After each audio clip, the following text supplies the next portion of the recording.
Hello and welcome to the Everyday Adventure podcast. My name is Nikki Bass and I'm a business psychologist, army veteran and everyday adventurer. I will be sharing my conversations with some truly incredible guests who are weaving adventure into their daily lives. And I really hope these conversations inspire you to undertake your own everyday adventures too.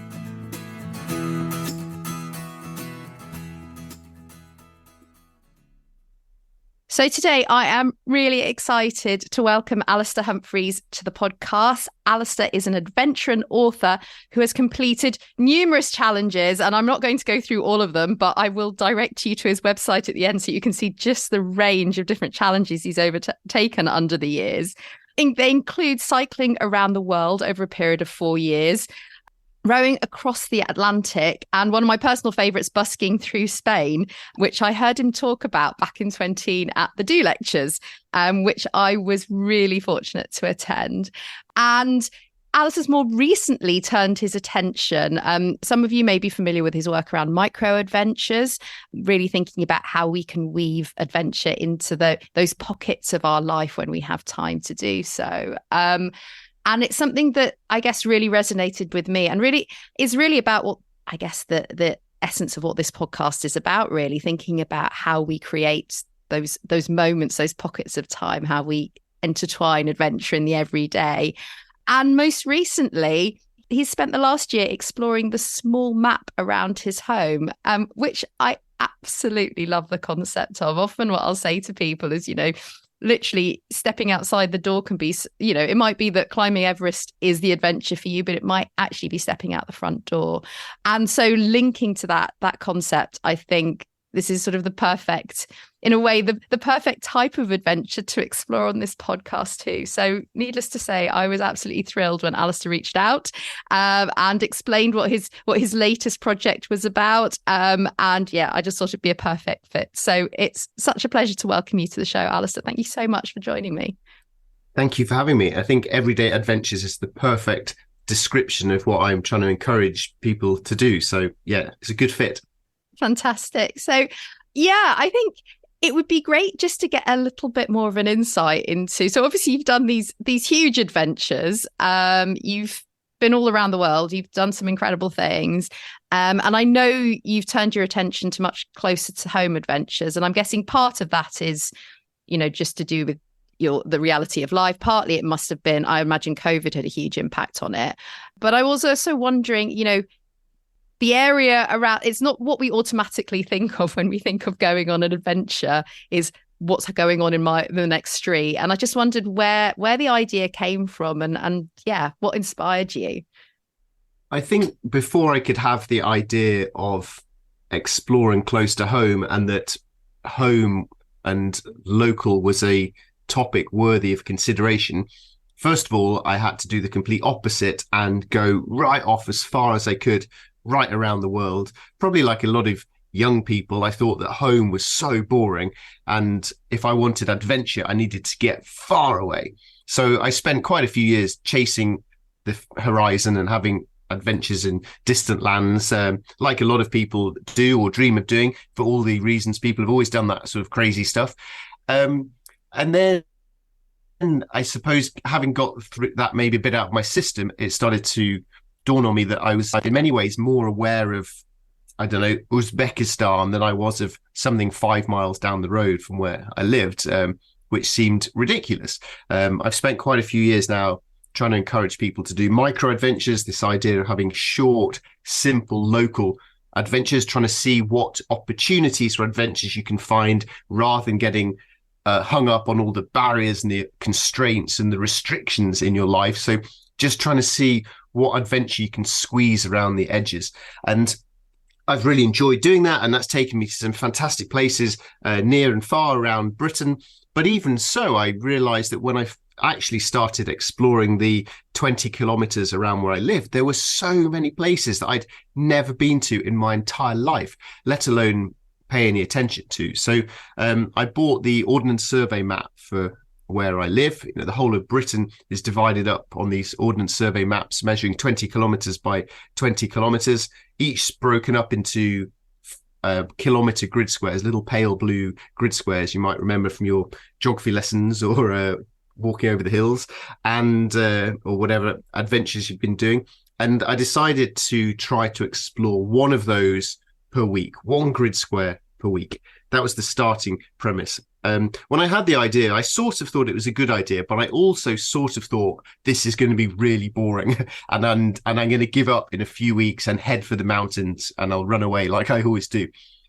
So I allowed myself that get out clause. I thought, right, if this is rubbish, I'll just give up and do something more interesting. And can a kilometre possibly keep me interested? But to my, I don't know if it's surprise, but let's say surprise, within a few weeks, I was completely fascinated. I felt like I'd fallen down a rabbit hole on this map and realised that there were so many things, even within 1 little kilometre grid square, to walk every footpath or cycle every street or explore the woods, whatever that grid square happened to be. There's so much there once you start to pay attention. And once you start to become interested in stuff, then everything becomes interesting. And now, far from thinking one small map was a boring thing for a year, I'm now thinking, crikey, I need a decade to even begin to know this one small map. And I hope that that's an idea that anyone can do wherever they live, anywhere in the country. You don't need to be in the mountains of Scotland. I live in fairly boring suburbia just outside London. So you can take this curiosity out of your front door wherever you happen to live. Sorry, that was an extremely long and rambling reply. No, I love it. I was just thinking at that point you make about, I think there's two things. There's the curiosity and how we turn, linked to your point about paying attention, and actually how we can choose what we pay attention to. And I think naturally it's sort of like I think we're conditioned to sort of have that attention pulled further. I think particularly sort of culturally, or how we exist in the world now. And I suppose things like Instagram, or, you know, being able to have access to all these amazing places up front sort of feeds into that. It's like life is out there, or excitement or adventure is out there, but we need to go further and higher and deeper in order to see it. And it's that point about actually, if we refocus that lens in a way back to sort of our doorstep, even back into, you know, what's going on my road, what's happening in the next road, and you start to realize how much you're missing by not paying attention. I think there's something really magical in that realization, I think.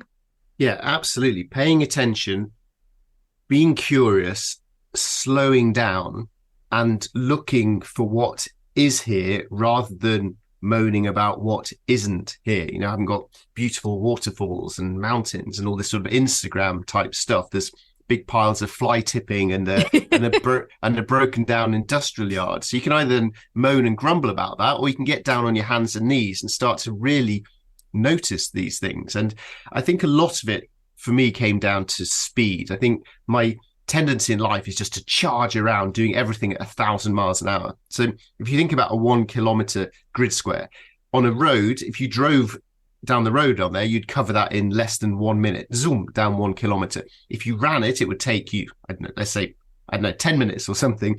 If you walk it, it will take you 20 minutes. If you walk it with a camera and a notebook determined to see everything, then suddenly it becomes hours. And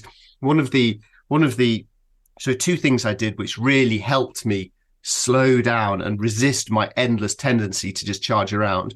One was by choosing to take a lot of photographs, to really try and take nice photographs. How can I take a beautiful photo of this pile of fly tipping? It became a creative challenge. And the second was trying to learn stuff. I found school and university really boring, but this year I learned to love learning. And one tiny example of that is an app called Seek by iNaturalist, which you point your phone at a plant or an insect or something, and it tells you the name of it. And suddenly, once you know the name of a random little wildflower, it's immediately much more interesting. And then you start to see it more often. And then the final thing I'll add to this is, I think because I knew I was going to be blogging about it and then perhaps ultimately writing a book, I was also writing notes. And then I'd come home and just start doing a crazy amount of Googling. So I'd then Google this random wildflower I'd seen, or I'd Google the history of fly tipping. And before I knew it, I was doing all these crazy internet explorations, which I found equally as fascinating. So a different kind of adventuring and exploring. But yeah, it really came down to slowing down, accepting that this is what I have today and this is enough, and being curious to find everything interesting.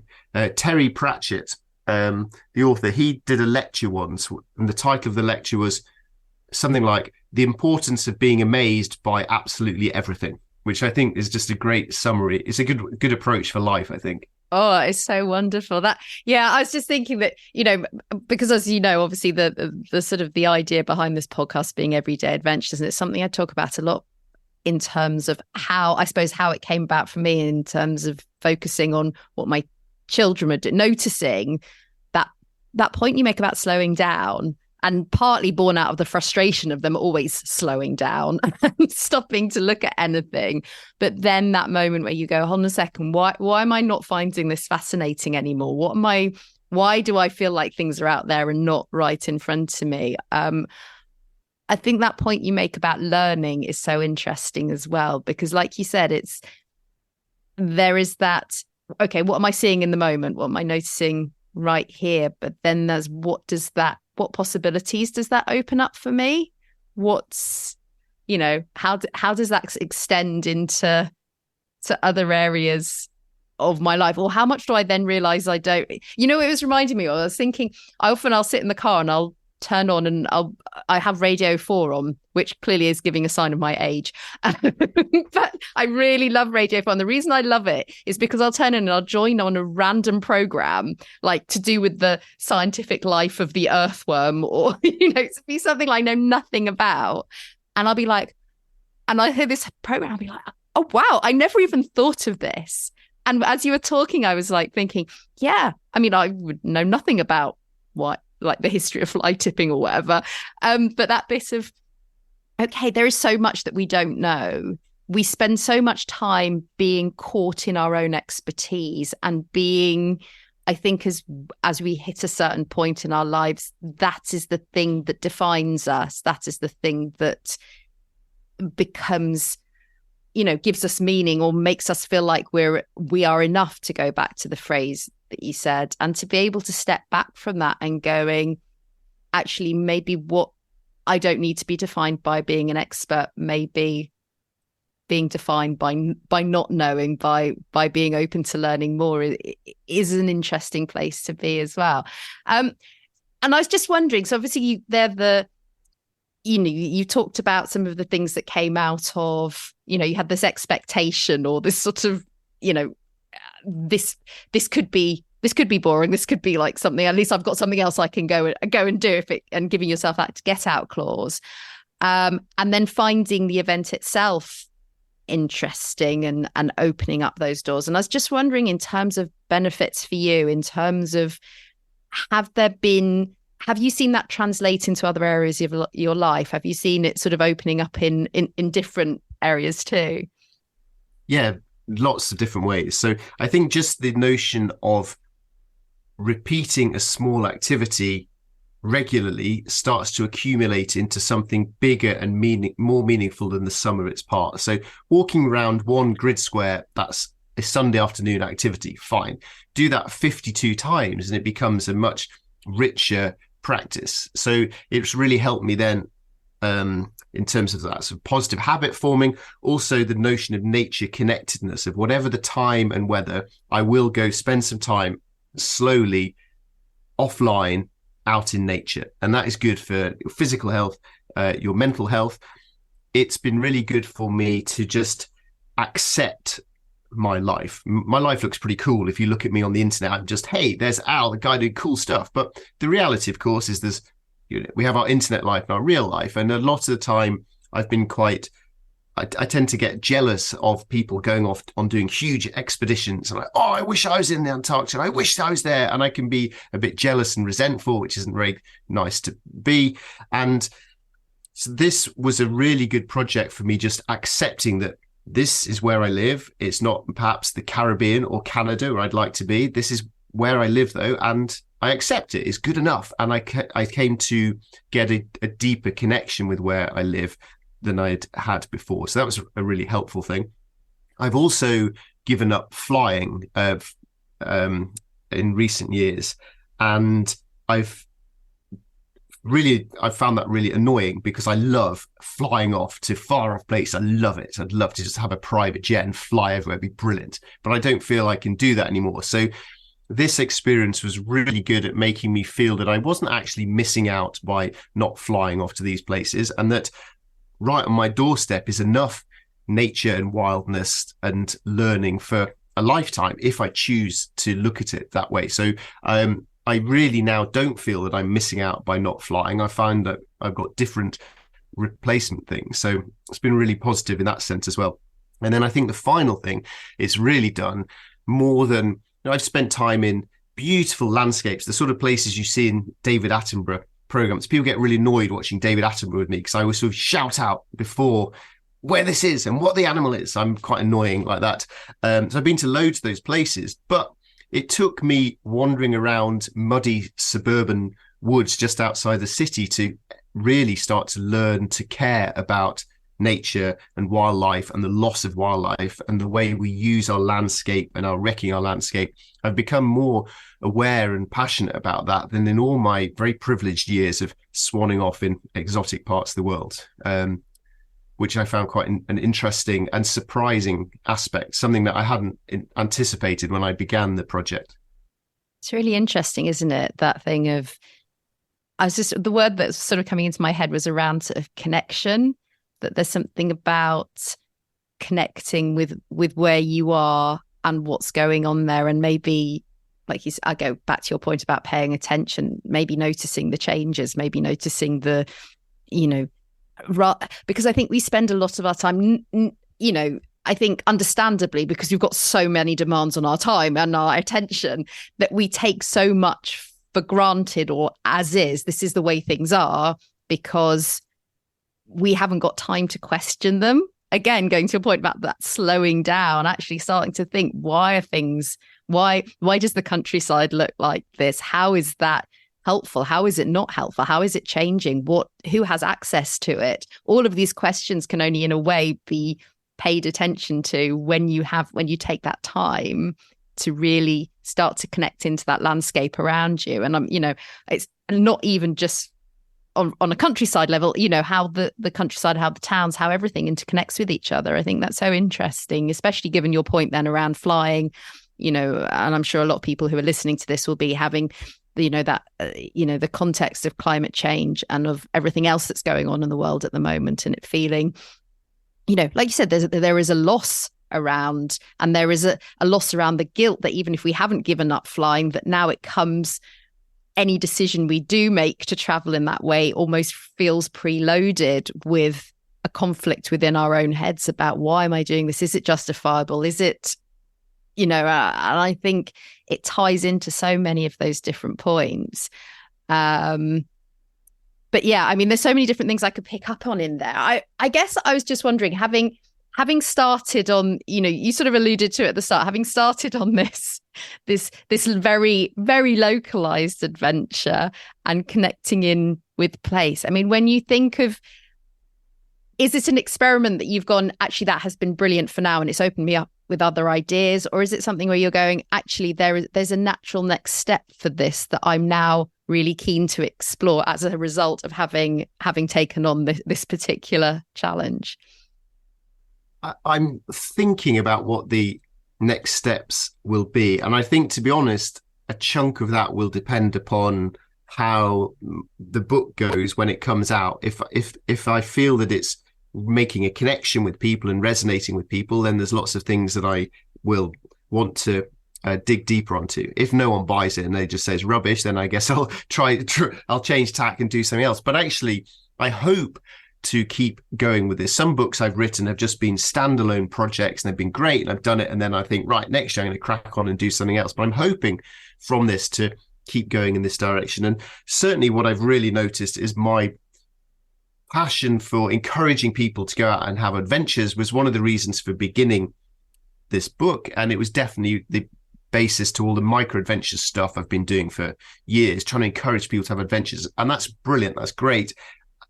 But I now feel with this project that there's another level to it, which I care about, which is about the nature, the loss of nature, the lack of access to the land, the harmful ways we use our land, and then perhaps the solutions. How can we regenerate nature, a responsible right to roam, a sustainable land use, and how these things are all massively intertwined. I've been doing various Venn diagrams in my notes of trying to work out how all these different themes in my book overlap and what is at the very heart of that Venn diagram. And if I was to choose what's at the very heart of everything I've been doing this year, it is a sense of connection to where I live and noticing. So even something as simple as noticing the seasons change. By going out once a week, I now know in my head much more accurately than I have in the last 40 years. I know now when the bluebells come out and when the leaves start to turn brown and when the swift swallows return, stuff that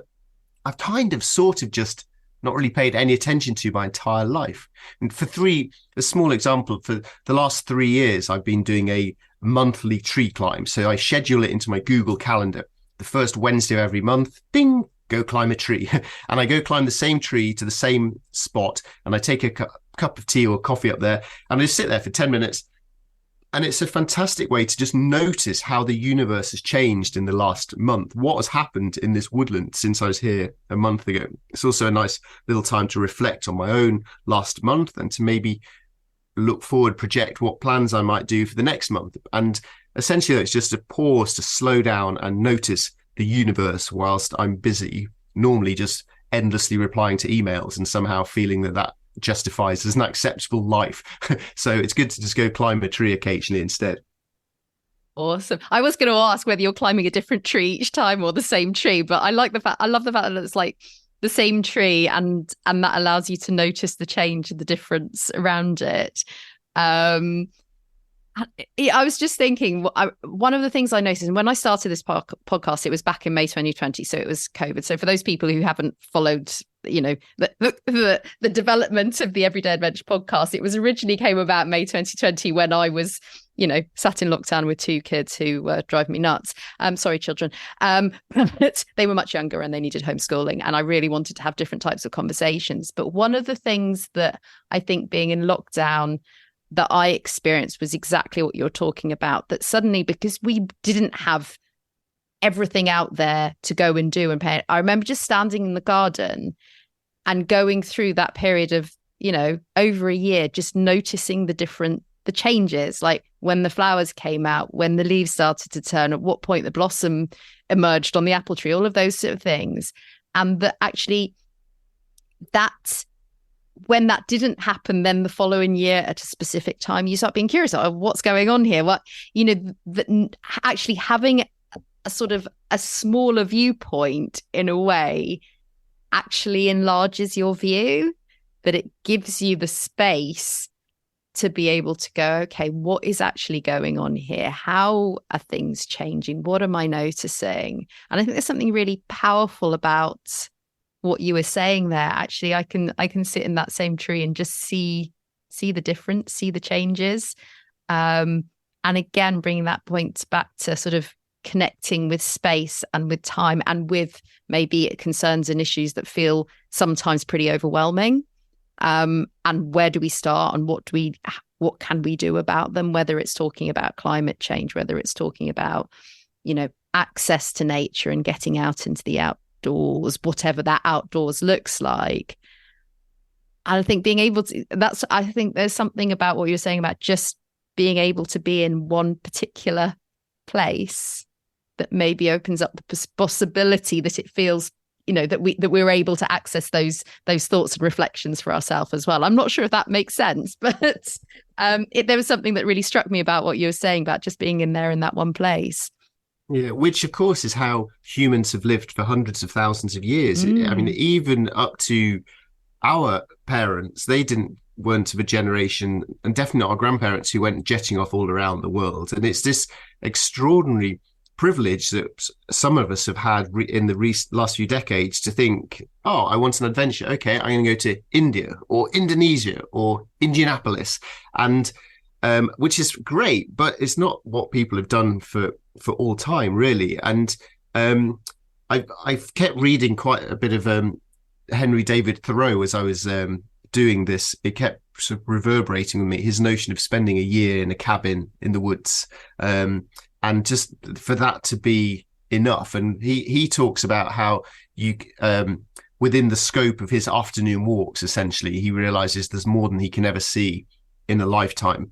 And there's one of the nudges for me to actually begin the project is from a really nice running film on YouTube called Of Fells and Men by an American runner called Ricky Gates. And he's gone running all over the planet, and he comes to the Lake District in England to run with some Lake District runners. And at the end of the film, he's been with these local guys who just run around the Lake District. And he says, I'm kind of jealous of these people. I mean, I go all over the world, but these guys just know these hills so well. And he asks the question, is a single mountain range enough exploration for an entire lifetime? And I stole that phrase to ask whether a single map was enough exploration for a lifetime. And when I began, I thought that's what it was going to be about. I thought it was going to be exploration.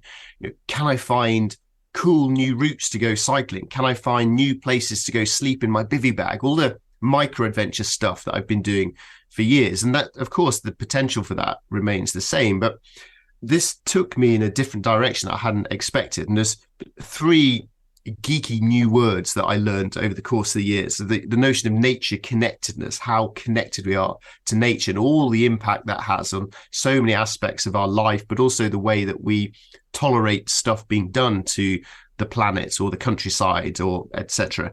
Then the other word is phenology, which is the study of when does the hawthorn blossom come out? When do the chiffchaffs return from Africa? Stuff which I find fascinating now. In Japan, we have our 4 seasons. In Japan, they have, or they used to have 72 micro seasons, and they're things like they're about 5 or 6 days each season.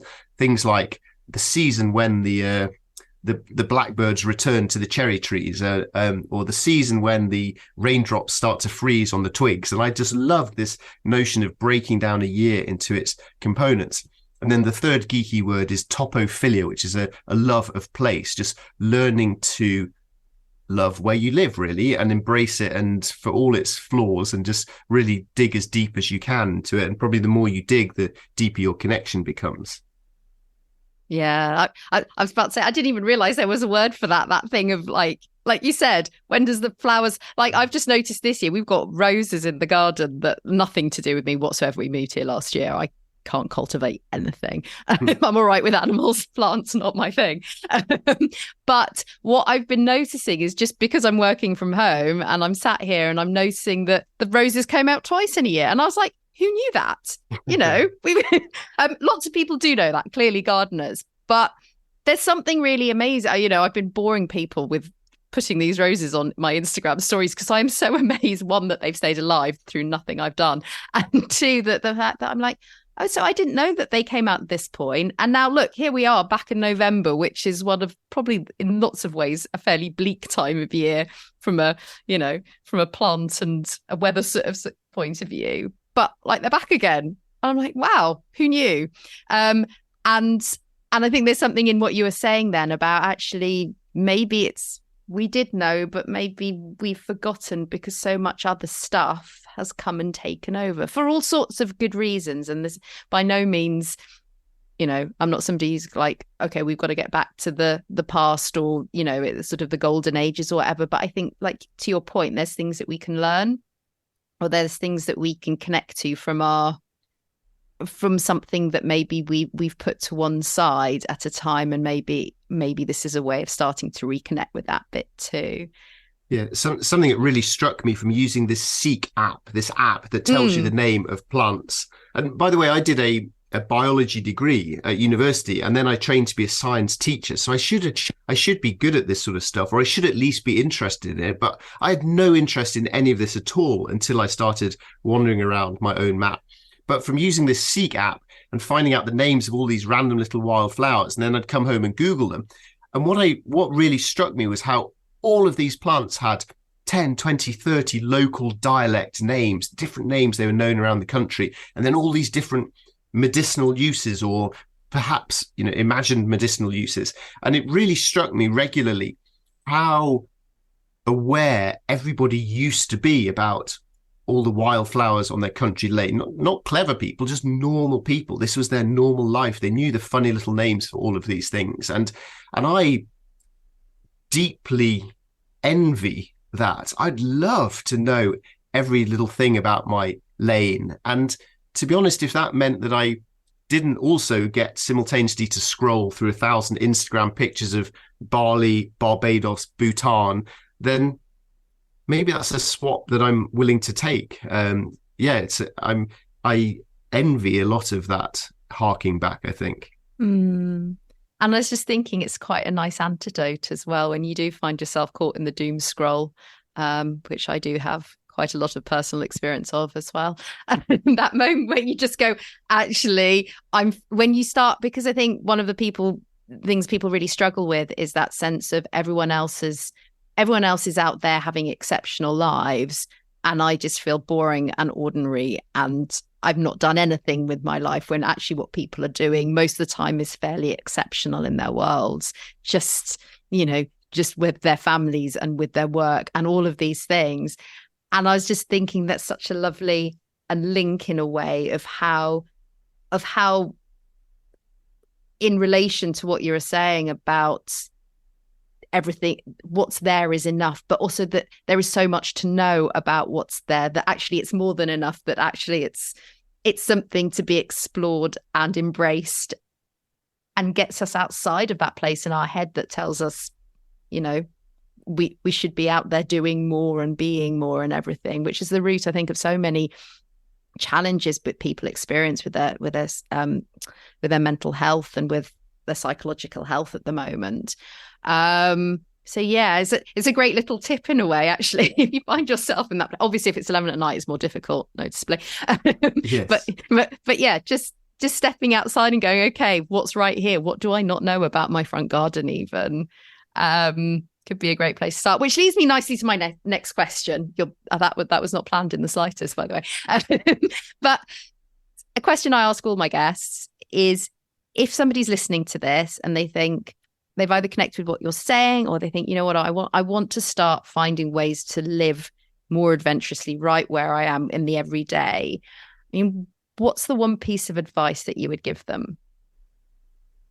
Well, maybe on your lunch break today, you can walk out of your house or your office and turn right instead of left. And I reckon within a kilometre max, there will be somewhere you've never been before in your life. And if you consciously choose to go there and look around you and maybe take a photo of it, then you're being an explorer and you've started. And that's the crucial thing, is the starting. It's not comparing yourself to other people on the internet. And that was another reason I started this sort of project, was I was feeling guilty about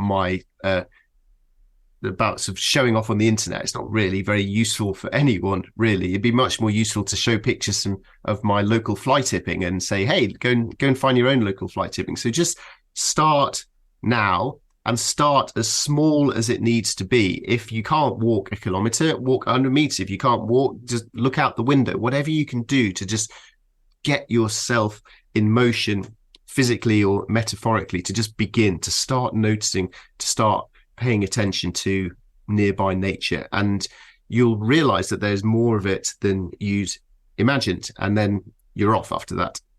Amazing. I love it. And I was just thinking, often when we get that sort of advice, it can be like with the aim of, it's you start. I'm just thinking of something like the Couch to 5K app, where it's like, right, you start with 1 kilometre and then you're at your 5 kilometres. But in a way, what you're advocating is not even having that 5 kilometres goal in mind, that actually that turning right instead of left, that the accumulative effect of doing that regularly, not necessarily going, right, this is my step to Everest, but this is my step to just curiosity and knowing more and experiencing more right where I am. I think it's incredibly powerful. Alastair, that's been absolutely amazing. Thank you so much for your time today. I could keep going down all sorts of, there's so many things that you mentioned that I just want to pick up on. But if people want to know more about you, if they want to find out more about the book, anything, where can they go? Well, the book is called Local, and you can find that in all the places you can find books. My name's Alastair Humphreys, and I've spent far too much time making sure that you can find me in all the usual Instagram, internet sort of places. And then I've got a newsletter as well people can sign up for. Amazing. And we'll pop all those links in the show notes as well, so people can go out and discover their local area too. Thank you so much for your time again. It's been absolutely brilliant speaking to you. And yeah, I'm really looking forward to reading the book as well. And it's inspired me to get out for a walk at lunchtime, if nothing else. So thank you. I think what I'd like people to do more than anything else, even more than getting my book, is to get their local ordnance survey map of where you live and just start to treat your local map as though it was the giant world, and to suddenly realize how much there is to see. So get your map and get out there. Awesome. I love it. Alastair, thanks again. It's been fantastic speaking to you. And very best of luck with the book and with your next adventures as well. Take care. Thank you very much. Thank you. Bye. So a huge thank you to Alastair for coming on the show. I absolutely love the premise of Local. It ties into so many of the themes that I try to promote and engage with over this podcast, and many of the reasons why I set it up in the first place. I think it's so interesting, that evolution as well, of going from huge adventures and those that we might typically think of as being adventures in the sort of the narrow sense of the word, to coming closer and closer to home.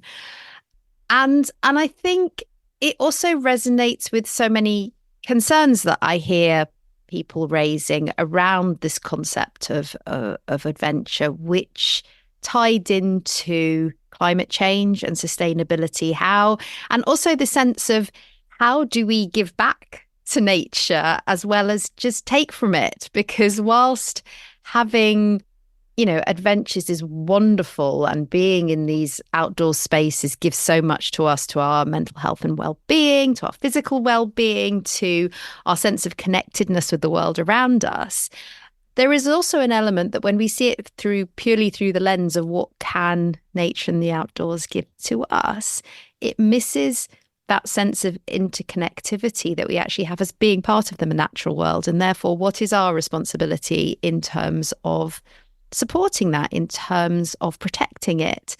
But I love how the idea of just picking a grid square on a map and exploring that and see and how much we notice. I did a post yesterday about some poppies that I saw, growing out of the side of a pavement, basically.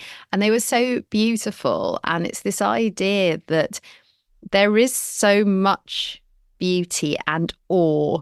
When we talk about the concept of awe and what it does to us, it does to our sort of sense of perspective and engagement with the world. And there's so much awe to be found right in front of us, whether it's watching bees flying in and out of the flowers at the moment, whether it is, noticing the weeds that come up through the cracks in the pavement, listening to the birds singing and just stopping and just noticing. And I think what I love about that is it is absolutely accessible. Those moments are available. They're available, even from our sitting room looking out the window, or as we go for a sort of a walk, or on our commute to work, sat on the train, whatever it is. I would really encourage you to just take a moment to pause and notice what is right in front of you, and just think of it as, that's pretty amazing right there. What can I see that I haven't noticed before? And I would love to promise you, but I know it works for me, that it's so grounding and so protective, I think, of our own sense of hope. And that's what I sort of want to finish this, I guess, summary reflection thinking about, is how do we continue to engage with the landscapes around us? How do we retain our sense of hope in terms of the possibility of change, the possibility of good finding a way through. There is a lot in the world at the moment to be upset and concerned and despairing, quite frankly, about. I'm certainly not immune to that. But I know that for myself, I have to keep looking for those weeds that are coming through the cracks in the pavement, and know that there are those green shoots, that there are always good people out there doing good things, and that if we can find a way to notice that when we are feeling in those moments of, I don't know what to do here, that plays a huge part in our resilience too. So a slight meander there, a little bit like meandering around the different paths in that grid square.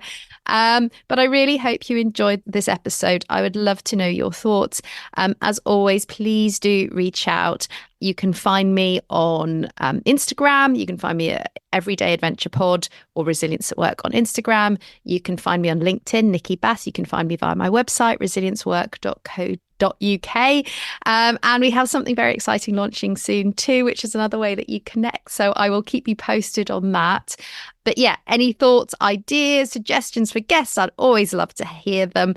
If you can subscribe and listen to this podcast again, that would also be absolutely amazing, or share it with your friends if you've enjoyed it.